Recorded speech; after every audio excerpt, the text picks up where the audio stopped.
Good day, viewers!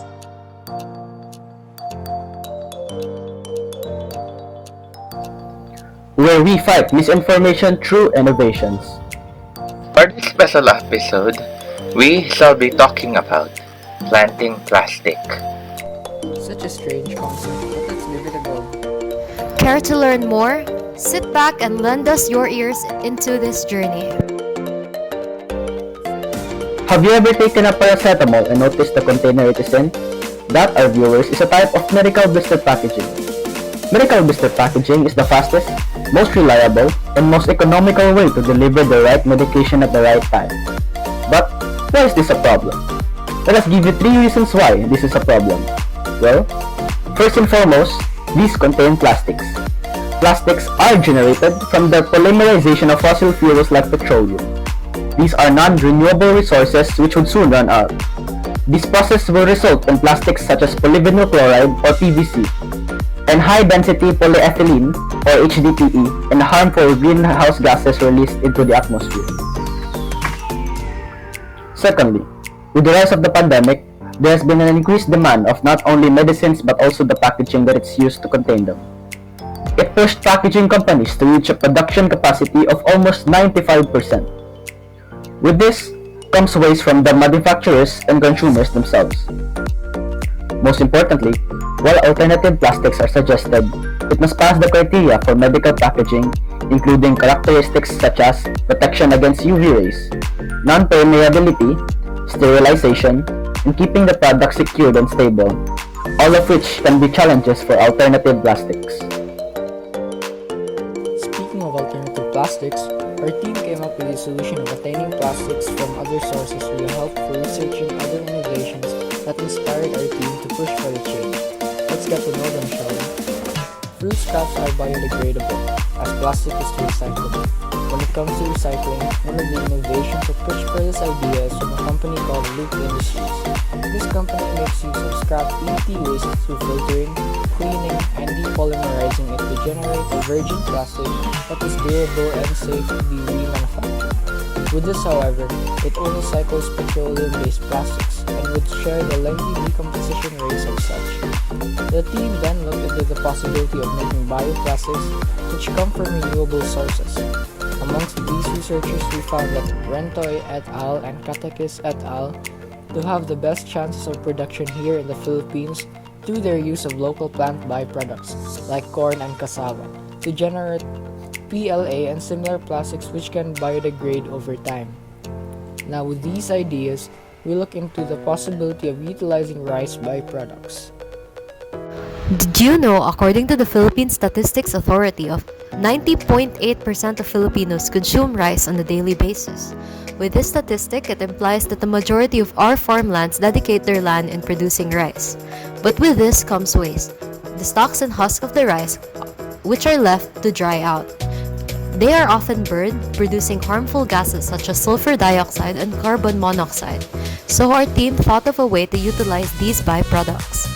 Taking inspiration from Katakis et al. Study, our team would make use of rice byproducts to generate a plastic that is moldable and fits the criteria for medical packaging.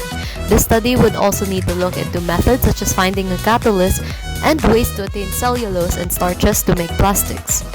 This project aims to reduce pollutants from plastics, mainly to make single-use plastics more biodegradable.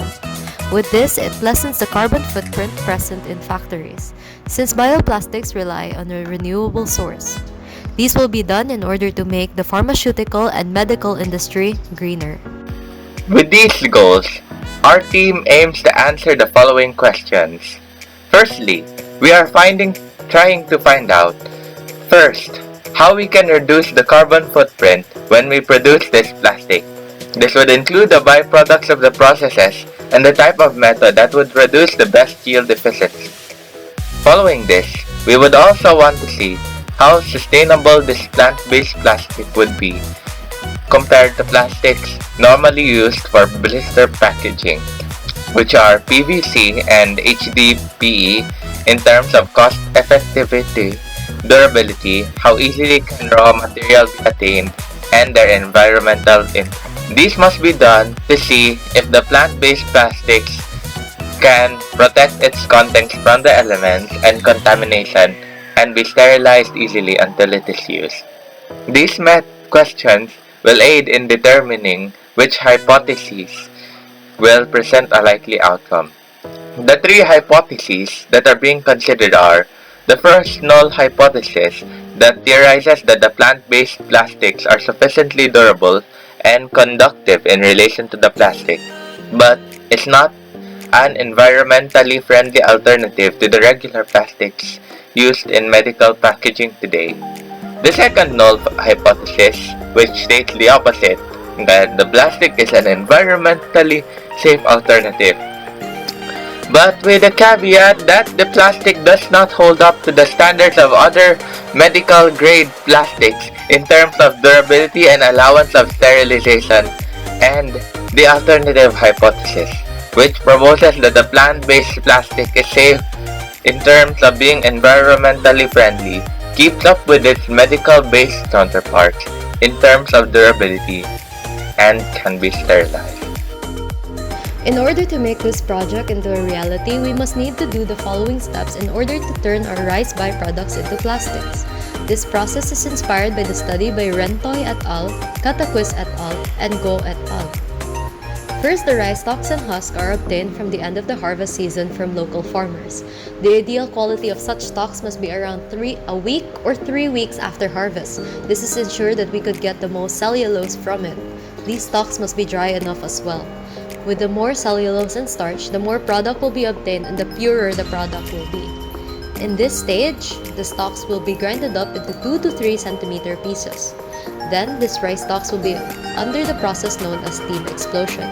The solids will be submerged in a vat of liquid where they undergo hydrothermal treatment, which will be followed by high pressure.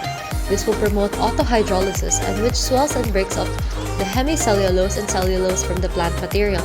This in turn will generate a purer cellulose product. This cellulose would need to undergo a process to separate cellulose diacetate and cellulose triacetate, the former being the more ideal one to be used in making blister packaging, while the latter suits more for looser plastics such as plastic wrap and sealed packaging. In order to generate diacetate, the mixture of acetic acid and sulfuric acid is needed to decompose the cellulose. This will take place in a water vat, which will be filled with hot water, after which it will be dissolved and cooled, and the water will be added in order to reform the cellulose diacetate, which then will be filtered and washed to rinse off the extra acid and left to dry into pellets. This will then be used to fodder and make plastic using an injection mold method.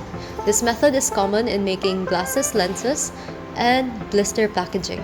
In order to do so, the cellulose diacetate would need to be melted with equal heat. Then a mixture of some triacetone, which is an eco-friendly plasticizer, is used to make the plastic more durable. This will then be molded and dried. With the plastics made, it is best to ensure that the plastic must be medical grade or pass the given criteria for blister packaging. This process will follow the following tests. First is the seal test. It is to see whether or not the plastic is able to bend with the backing. If it creates an airtight seal, it is given a pass. Second is the product sterility test. It is to look into how it keeps a product, a generic tablet, sterile.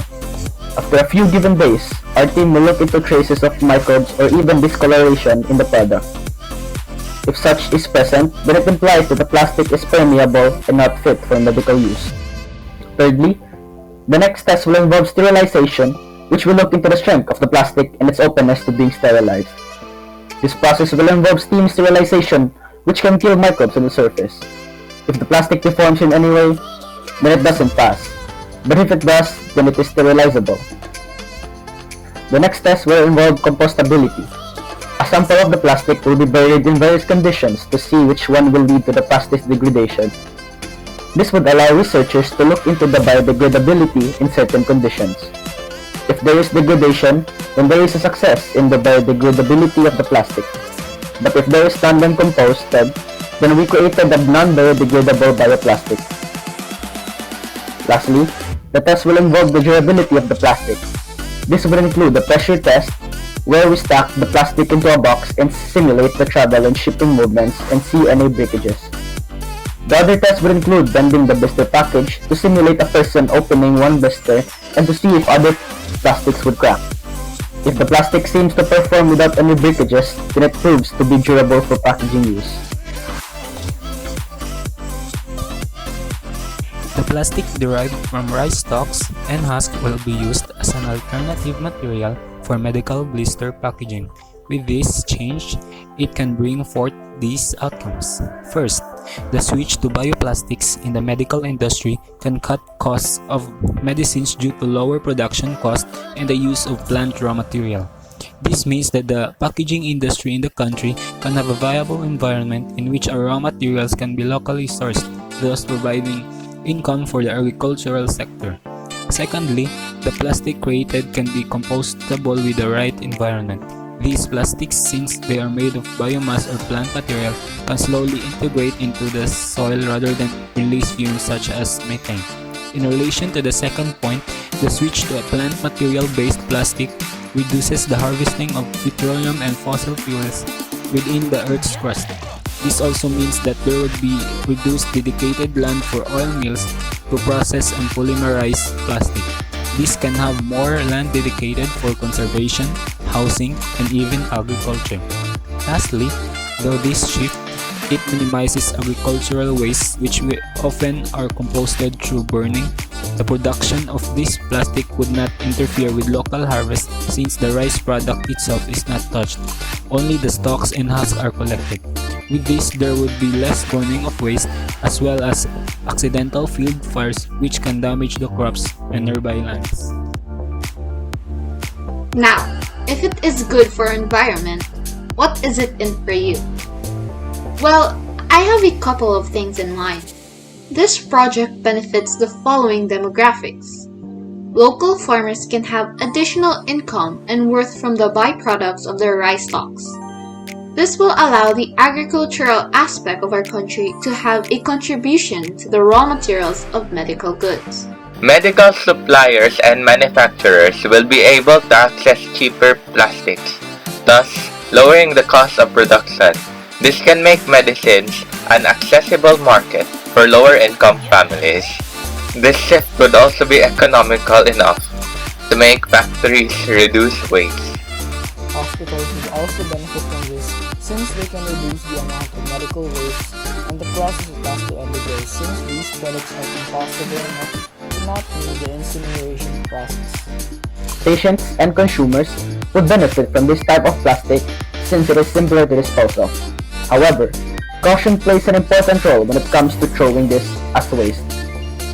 Speaking of which, this shift allows us, consumers, to have a better accessibility with the medicines we need due to the reduced costs of the packaging. With this, we hope for a better and greener industry when it comes to the plastics we use in the medical field. Even with the smallest changes, it can exponentially affect how our world will treat plastics. We hope that you enjoyed this presentation. This is Covecast now signing off. Continue fighting misinformation through innovation, our viewers. See you in the next episode.